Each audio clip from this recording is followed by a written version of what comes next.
Outra coisa que eu acho que é super relevante, né, dentro da fala de vocês, uma do primeiro comentário da Carol, que quando ela fala da autoeficácia, né, a gente começa a entender que ela puxa outros construtos.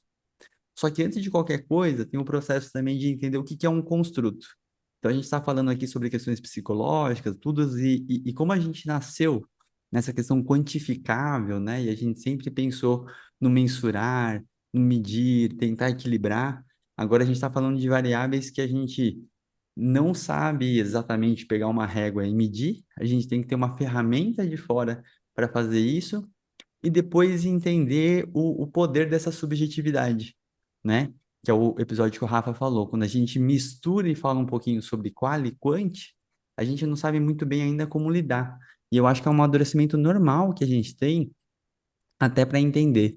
Será que se a gente melhora a autoeficácia de todo mundo, esse desfecho realmente é potencializado, né? Que é o que a Carol está tentando fazer em todo esse processo.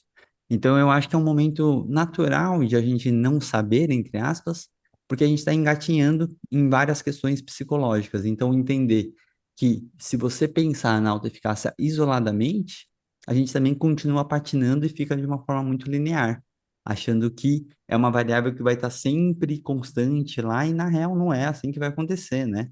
Ela vai ter toda uma flutuação assim conforme o tempo vai passando, e eu acho que isso acaba sendo extremamente relevante, mas também complexo para você entender se a pessoa está realmente mais autoeficaz ou não, né? Então, o que eu acho mais importante dessa hora, né? E aí eu até queria ouvir a opinião da Carol, vendo um pouco pelas respostas, né? A gente já falou um pouco das barreiras, das dificuldades, mas conversando com outras pessoas, né? Acho que é um pouco daquela coisa de bastidor que dificilmente vai para artigo. O que que você está sentindo da galera quando as pessoas falam de autoeficácia?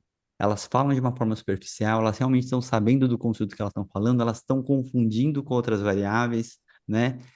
Toda vez que fala de automanejo, a gente está falando de autoeficácia, né? Então, como você falou, não é só exercício para casa. Então, acho que é legal ter um pouquinho da tua percepção como pesquisadora, né? O que que você está sentindo quando outros profissionais falam dessa variável aí?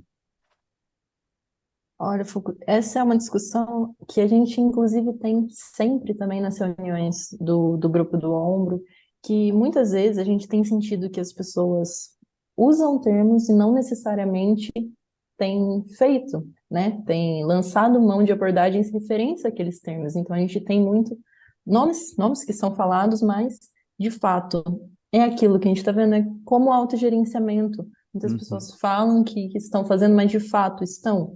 E eu sinto realmente essa superficialidade em relação à autoeficácia e também às fontes que desenvolvem a autoeficácia. Eu sinto que muitas vezes as pessoas acabam achando que a autoeficácia vai levar você para um momento do atendimento que é só conversa, só questão da habilidade de comunicação, e não é só isso. A uhum, autoeficácia, o ponto-chave dela é você conseguir usar estratégias inteligentes para prescrever exercícios.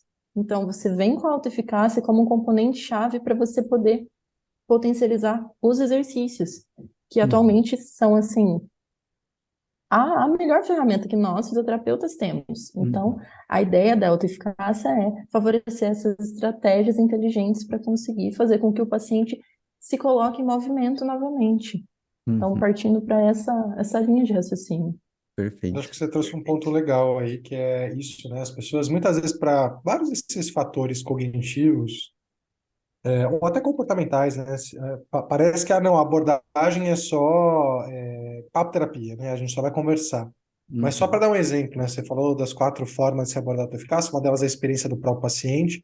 A terapia de exposição, quando bem feita, usando movimentos para expor o paciente, né? Você fazer um experimento comportamental, fazer o paciente realizar uma determinada tarefa que ele, por exemplo, tem dificuldade, receio de fazer, e ficar fazendo ele experienciar novas formas de fazer aquela tarefa, tentando fazer ele perceber que ele tem capacidade, que a consequência de ele agir não é tão catastrófica como ele imaginava, né? Já trazendo essa não linearidade de quando a gente aborda um construto, né? Porque ao tentar fazer ele ser mais autoeficaz, você vai estar também reduzindo o medo, tentando invalidar ali aquela expectativa de consequência catastrófica.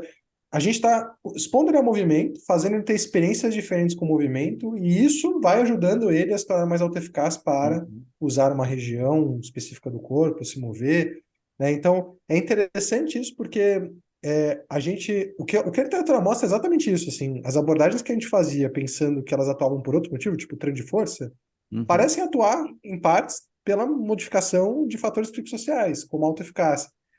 Então, acho que o ponto aqui que você está trazendo é: será que a gente entender melhor desse construto e pensar nele ao tentar abordar o paciente maximiza o efeito? Eu acho que esse é o ponto. Não é só com a comunicação que a gente consegue fazer isso, é uma das formas, né, cara?